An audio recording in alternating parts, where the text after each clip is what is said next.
Your brain is a pilot that never truly shuts down. For 6 people, that pilot steered them into a nightmare while they were unconscious. We are analyzing the mechanics of fatal sleepwalking, from industrial compactors to 100-foot drops. This is a forensic warning. Parasomnia is not a joke. It is a biological malfunction. See what happens when the body ignores the conscious mind. November 16, 2007, Stevens Point, Wisconsin. It is the dead of night in a freezing Midwestern university town, the kind of cold that numbs exposed skin in minutes. The city infrastructure is silent, save for the rhythmic, grinding rotation of municipal services that operate while the population is unconscious. In this stillness, the human brain is supposed to be paralyzed by the natural chemistry of REM sleep, a biological safety lock that prevents us from acting out our vivid dreams.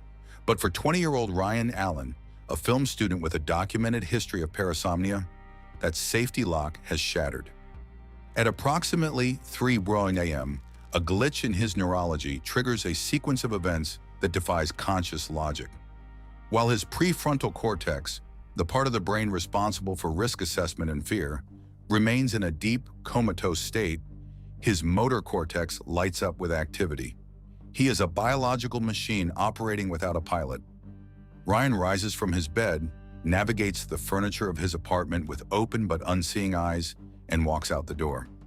He is dressed only in light clothing, completely unprepared for the sub-zero wind chill, yet he does not shiver. His brain intercepts the thermal pain signals from his skin and simply discards them. To a waking person, the cold would be agonizing. To Ryan, in his dissociated state, it is just data. He wanders into a nearby alleyway behind a row of businesses.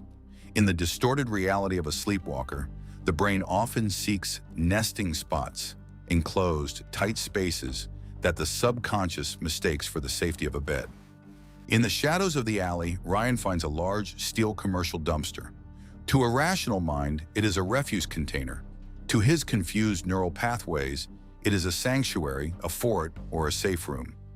He climbs up the side, lowers himself into the bin, curls up among the cardboard and debris, and falls back into a deep, dreamless slumber, sheltered from the wind by the steel walls.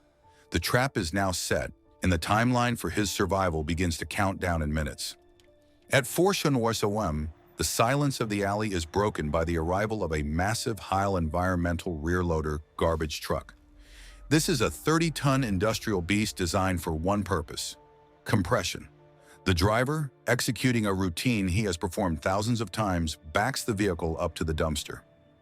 The air brakes hiss, the diesel engine roars at a deafening decibel level, and the heavy steel forks clang against the metal bin. In a normal state of sleep, this cacophony would wake anyone.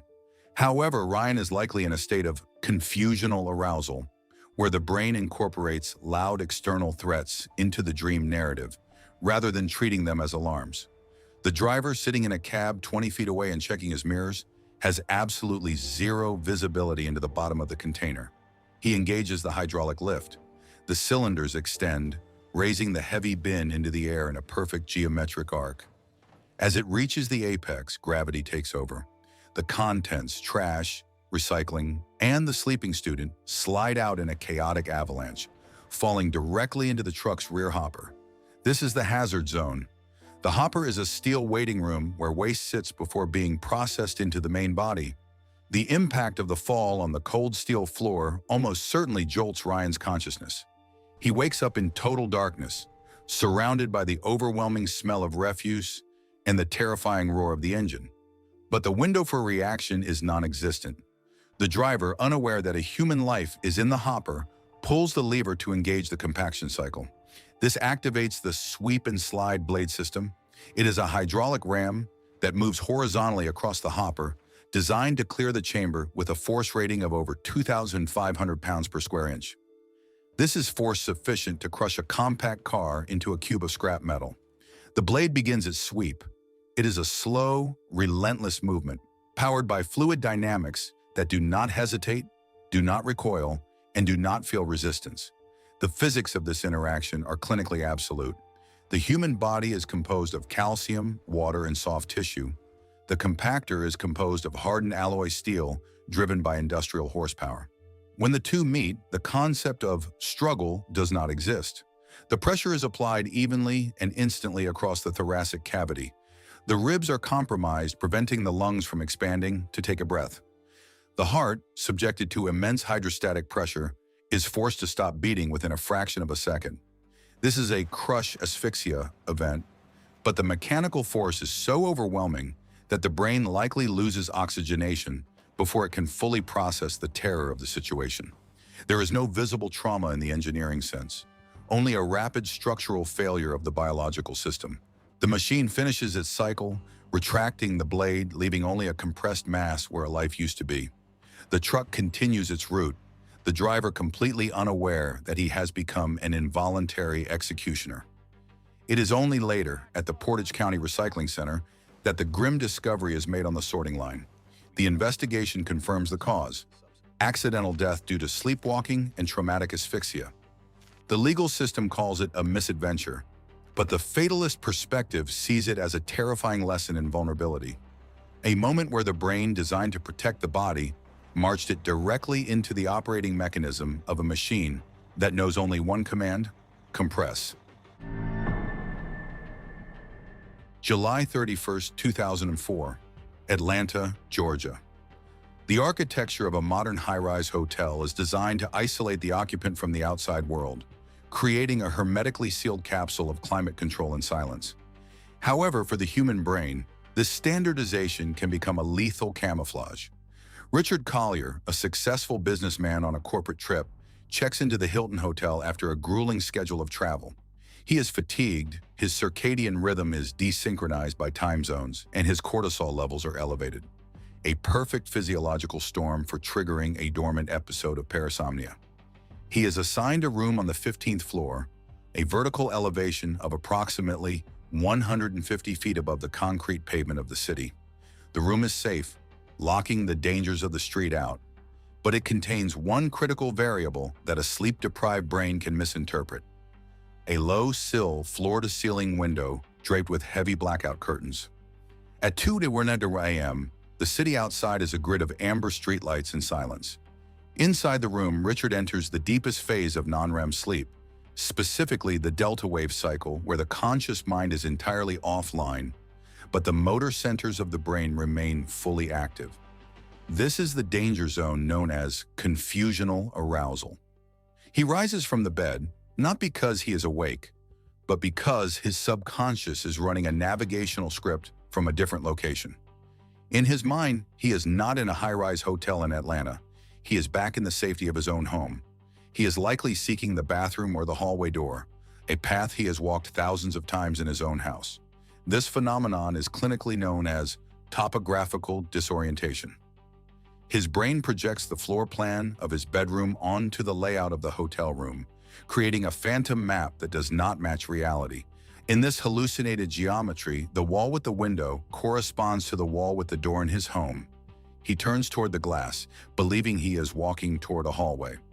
Richard approaches the window. The heavy curtains mask the glass and the deadly drop behind it. He fumbles with the latch. It is a common misconception that sleepwalkers are clumsy or zombie-like. In reality, they often retain fine motor skills and can perform complex mechanical tasks like unlocking doors, turning knobs, and navigating obstacles while remaining legally and clinically unconscious. His fingers find the window mechanism, and his confused brain interprets the resistance not as a safety latch, but as a sticky door handle. He applies force. The latch gives way. The window swings open, breaking the seal of the air-conditioned room and letting in the humid Georgia night air. A waking person would immediately sense the pressure differential, the sound of the wind, and the smell of the city. But Richard's sensory inputs are being filtered through a dream state. He believes he is opening a door to walk into another room. He does not hesitate. He steps forward, shifting his weight onto a floor that does not exist. This is the precise moment where the subjective human world shatters against the objective laws of physics. As his center of gravity passes the threshold, the realization comes too late. He begins to fall. The physics of a 15-story drop are governed by a merciless equation. It takes approximately 3.5 seconds for a human body to traverse 150 feet. In the first second, he accelerates to 22 miles per hour. By the second second, as he passes the 10th floor, he is traveling at 45 miles per hour. It is highly probable that the sensation of weightlessness, the stomach drop feeling caused by the sudden absence of support, jolts him awake midair. This is the most terrifying aspect of the tragedy, the waking fall. Imagine the horror of regaining consciousness, not in a bed, but in a free fall, watching the grid of the hotel windows blur past in a vertical streak. He is falling into a dark abyss, the wind rushing past his ears, his mind struggling to comprehend how the floor of his bedroom vanished. There is no time to scream, no time to grab a ledge, and no time to bargain. The kinetic energy builds exponentially with every foot of descent. At the moment of impact, his body is traveling at roughly 65 miles per hour. The deceleration is instantaneous. The human body is designed to withstand minor impacts, but it cannot survive a sudden stop against concrete at terminal velocity. The medical reality of such a fall is a rapid deceleration injury. The energy stored in the falling mass must go somewhere, and it is transferred entirely into the skeletal structure and internal organs. The force is catastrophic, causing immediate structural failure of the body's support systems. The heart, the lungs, and the brain are subjected to G-forces that exceed the limits of biological tissue. Clinical death is virtually instantaneous. The nervous system is compromised before it can register the pain of the impact. Up on the 15th floor, the room remains silent. The bed is unmade, the curtains are fluttering gently in the breeze coming through the open window, and the door to the hallway remains locked from the inside. There is no sign of a struggle, no suicide note, and no intruder. It is a scene of perfect, eerie normalcy, except for the missing occupant. When the investigation concludes, it rules out foul play and suicide. It creates a terrifying portrait of a man who was betrayed by his own muscle memory. Richard Collier did not want to die. He simply wanted to walk through a door. His death serves as a chilling reminder that our perception of reality is fragile. We trust our brains to guide us through the world. But when the chemical balance of sleep shifts, that same brain can guide us confidently, calmly, and efficiently off the edge of a precipice, leaving the waking world to wonder why we stepped into the void. August 2001, suburban America. The modern kitchen is an architectural paradox. It is the heart of the home, designed for nourishment and family safety, yet it simultaneously functions as a storage depot for some of the most aggressive chemical agents available to the public. Under the sink, behind thin plastic doors, we keep solvents capable of dissolving organic matter in minutes. For 39-year-old Sandra Crawford, this proximity between the benign and the fatal is about to become the catalyst for a tragedy that redefines the limits of human biology. Sandra suffers from a documented medical condition known as nocturnal sleep-related eating disorder, or NSRED.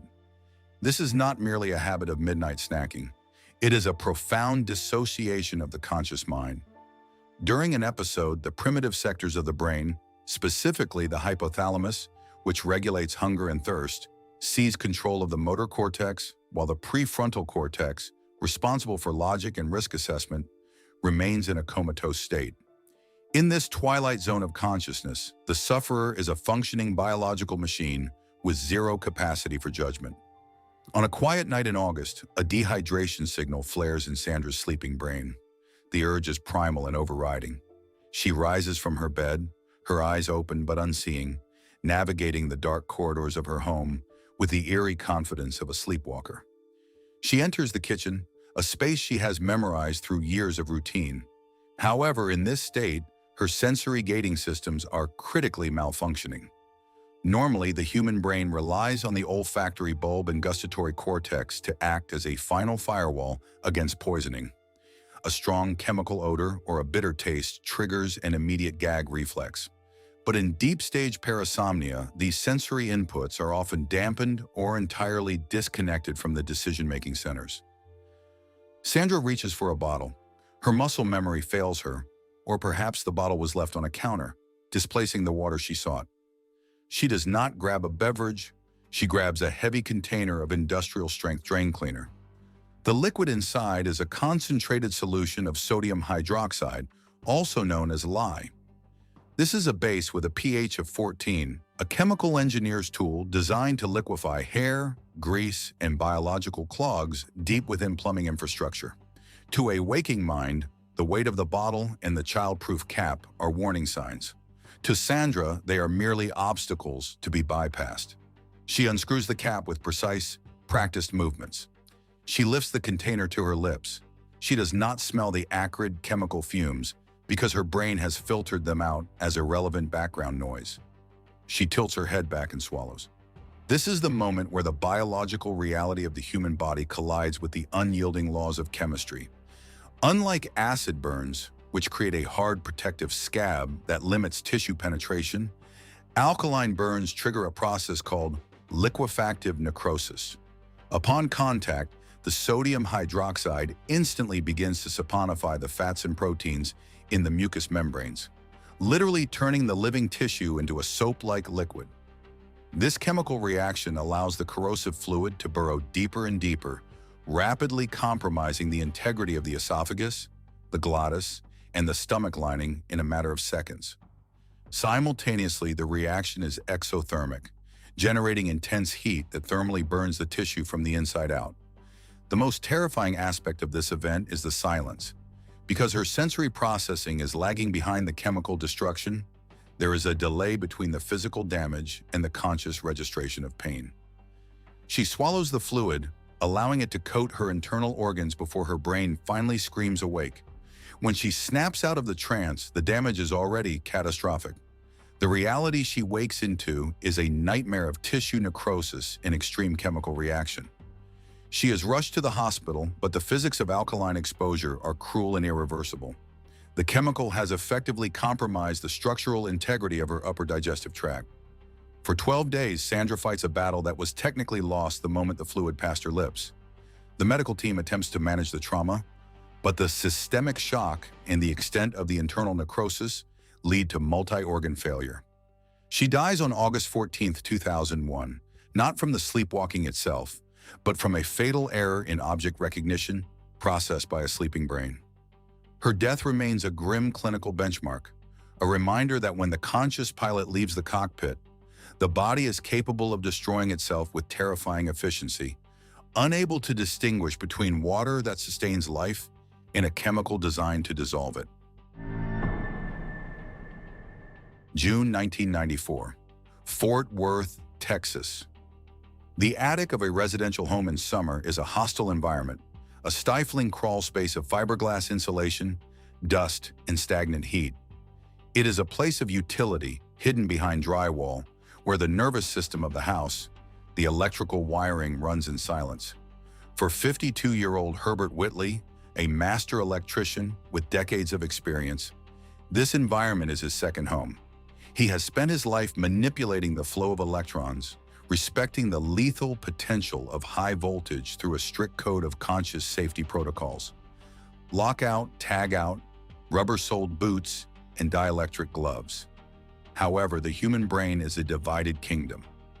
The skills Herbert has mastered over 30 years have migrated from his conscious mind into his basal ganglia, the deep structure responsible for procedural memory and automatic habits.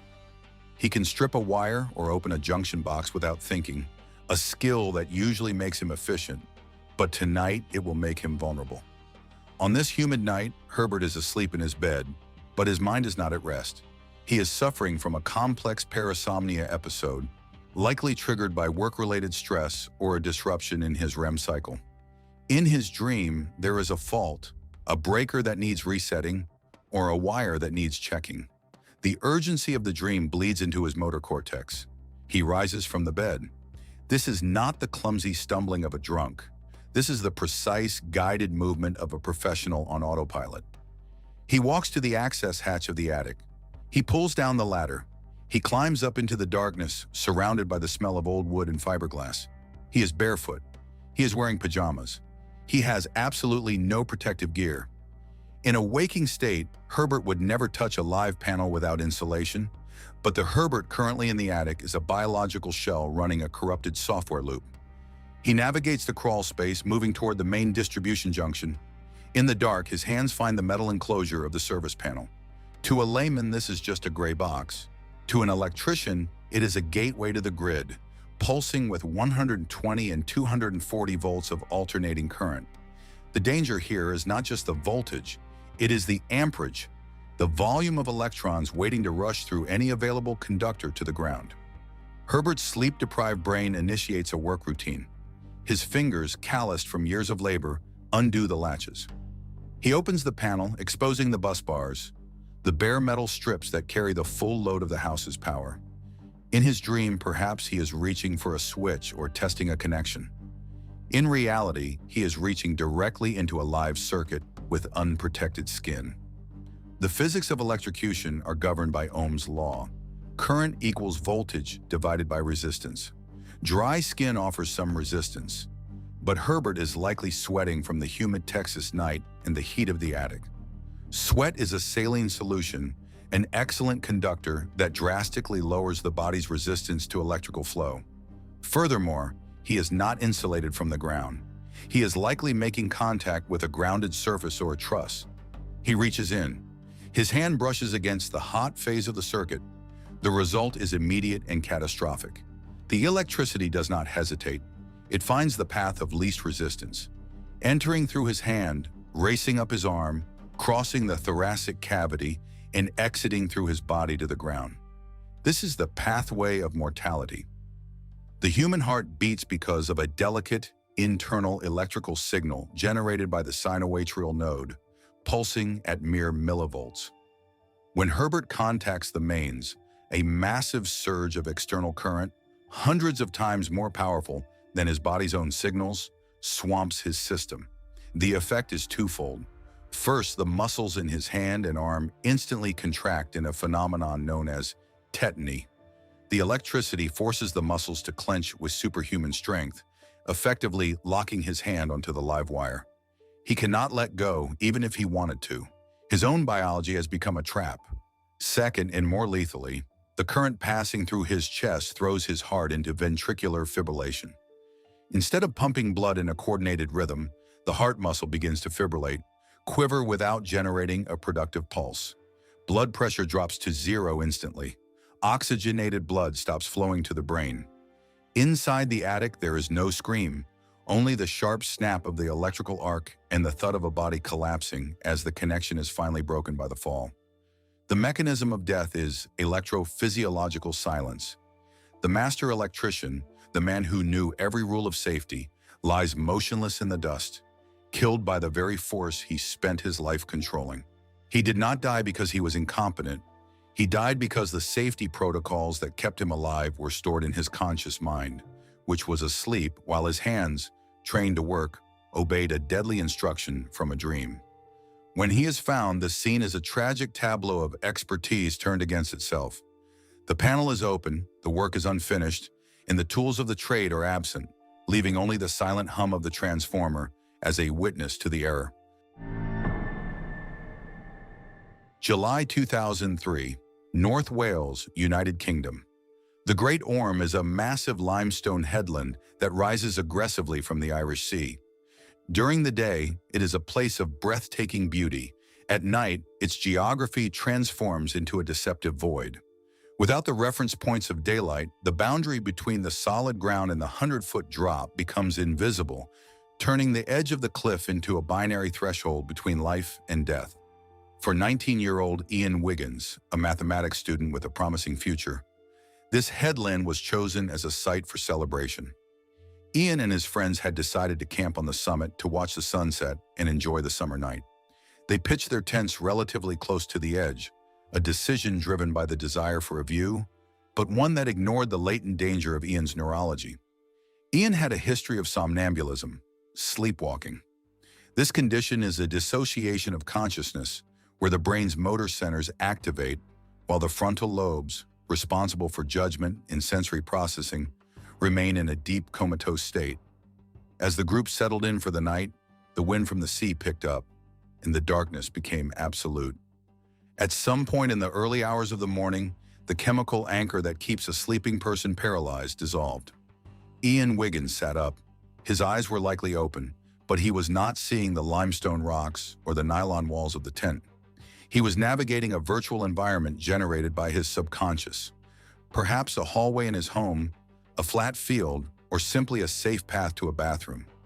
The mechanism of his tragedy lies in the total disconnect between his internal map and the external reality. Ian unzipped the tent. The sound of the zipper, the rush of cold sea air, and the roar of the waves below should have been sensory alarms strong enough to wake him. But in the grip of a delta wave parasomnia episode, the brain filters out irrelevant data. He stepped out into the night. He was barefoot on the grass.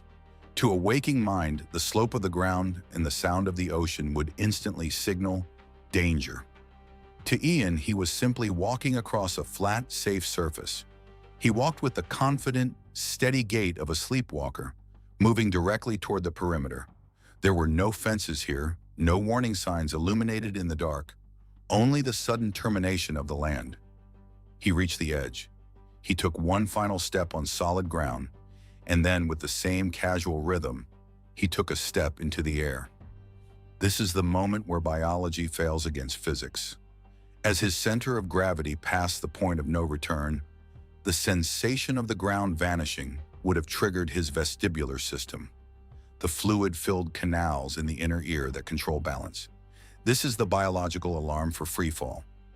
It is highly probable that this intense sensory spike jolted him awake mid-air.